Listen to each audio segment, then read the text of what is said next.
Welcome to the Kickstart Your Edge Play to Win Leadership Podcast, where we've flipped the script with our groundbreaking modus operandi to bring you real, relevant, and relatable tactics and techniques to master your own play to win mindset. Talk about a superpower. It's time to iron your cape. What we know for sure is what got you here won't get you there. You can't see the spinach in your own teeth. And finally, hang on, because this one is really deep. Once you realize that you are the traffic, everything makes complete and unadulterated sense. Welcome to The Edge, where playing not to lose is not an option. Hey, Karen, how fun was that? It was absolutely amazing.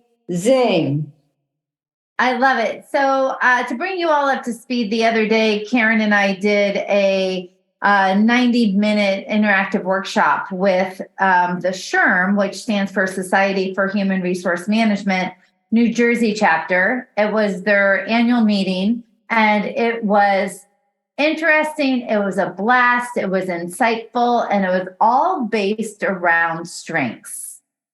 So I will say this. Let me just tell people a little bit about SHRM and what it stands for. And well, I already said what it stands for. But the mission is to empower people in workplaces by advancing HR practices and maximizing human potential. And that is something that Karen and I believe everything about. Oh, yeah. So why don't you give a little highlight and a setup, Kara, of the event in terms of what it was that we were trying to illustrate and show and help these amazing HR professionals understand? So, what was great, Jen? It's, so often people focus on the things that they're not very good at. It's like, oh my gosh, how do I make this better? How do I make that better? And there's a lot of attention that's actually brought to weaknesses. And that's when that, you get that internal chatter in your head about, oh my gosh, I'm not good at this. I'm not good at that. But what we decided to do was when we were planning this workshop for SHRM, we decided to really focus on strengths. And when you focus on strengths, like it's the things that you're good at. It's the things that come natural to you. It's the things that are like the no-brainers. And we kicked it off with doing this real quick exercise. And if you'd like to do it right now, please feel free. If you're driving, probably not a great idea. If you're on a treadmill, I probably wouldn't do it there either. But what I'd like you to do is I'd like you to just grab a pen or a pencil and put that pen or pencil in your dominant hand. Now, put it in your other hand. And what I want you to do is I want you to sign your name. And now everybody's sitting there and they're going, oh my gosh, what am I doing? But do it. Yep. So basically I'm a righty. So in my left hand, I'm actually signing my name. Right. In your non-dominant hand. So now that you did that, what I want you to do is I want you to put it in your other hand. So put it in your dominant hand, and I want you to sign your name. Now, if you think about the difference that just occurred there, think of all the thoughts that went into that first one, right? You're thinking about it, how to hold a pen, feels goofy, you're not going to be able to write, blah, blah, blah, blah, all that kind of stuff. And you put it in your other hand, and it was effortless. You don't think about it. That, my friends, is your strengths. Your strengths are the things that come natural and you don't even think about them. It's just how you wake up in the morning. And it's interesting because our strengths also come so naturally to us, we may not even identify them as a strength. We kind of shake them off a little bit and just say, well, anybody can do that, or that's super easy, or that's a no-brainer. Well, it is because it is that natural and how it is that you show up. So the interesting thing that SHRM did is they used the Clifton Strengths book. What's the name of the book, Karen? That they gave everybody a copy of. Strengths-based leadership, perhaps? Correct. Yeah. And it comes with the code so you can take the assessment. I love it. So all 67 people who attended the event took the assessment got the book, took the code, and they were given a summary of their top 5 strengths. It's amazing, right? So for under $20, you can find out what your strengths are, plus have the book to go with it. The fun thing that Karen and I did, though, was we asked people to, we did a whole thing, but we're only going to laser in on one particular aspect of it. But through the whole thing, everybody had a situation that they were working towards, that they wanted a different result on, that it could be draining their energy. It could be a goal that doesn't have momentum behind it. It could be many different things. But at the end of it, one situation where the result isn't exactly what they want it to be.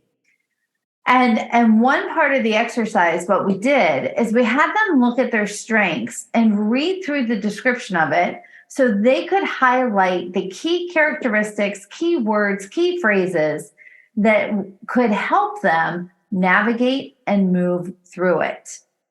And it was super insightful because what it does is it gives you the ability to see what you're naturally good at and think about how does it apply to a particular situation and how can I turn that into action steps to be able to help me.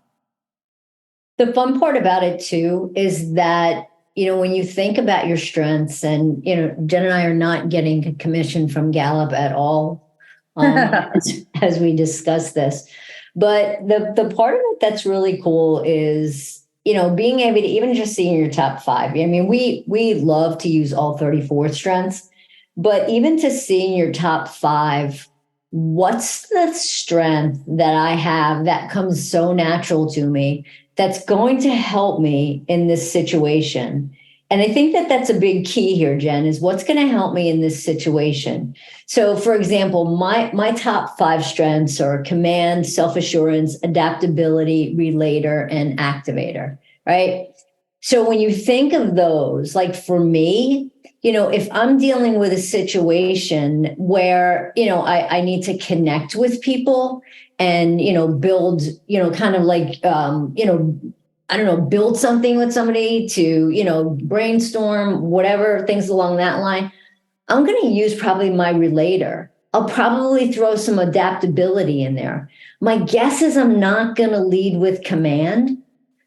So it's really understanding what's going to be the best strength that you have in the situation that you're in. And again, it could be for when things are going sideways, or it could be when, hey, you're hitting things out of the park.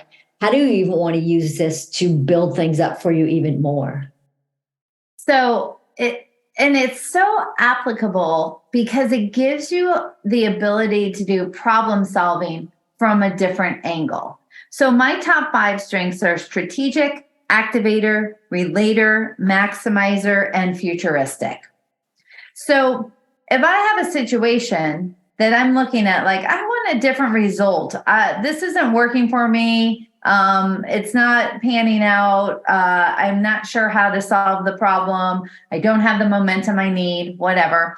I can take a look. So I did that and pulled out a few things. So if I look at futuristic, and I pulled out, and I just read the one paragraph, so helpful, right? Being able to pull out the things about futuristic that I am naturally talented in is being able to really focus on what's possible, having a compelling vision.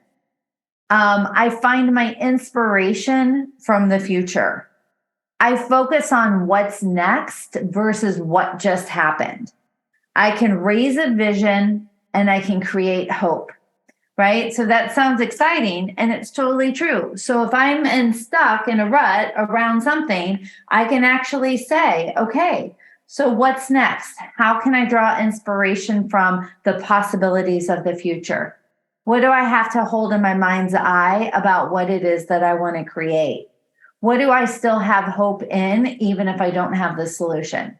Those are great ways then to be able to take a look at what is futuristic for me. How do I overlay that on top of something to get the momentum that I need? It's powerful. It really is, Jen. I think one other thing that I'd just like to say before we kind of start to wrap things up is that I think it's really important for you to understand the strengths of the people that you're working close with. Because initially for you and I, putting together ideas, we had some challenges in the beginning until we really realized how the other one worked, right? So you're that strategic, you're and granted too, guys, we do both have activator and relator in our top 5.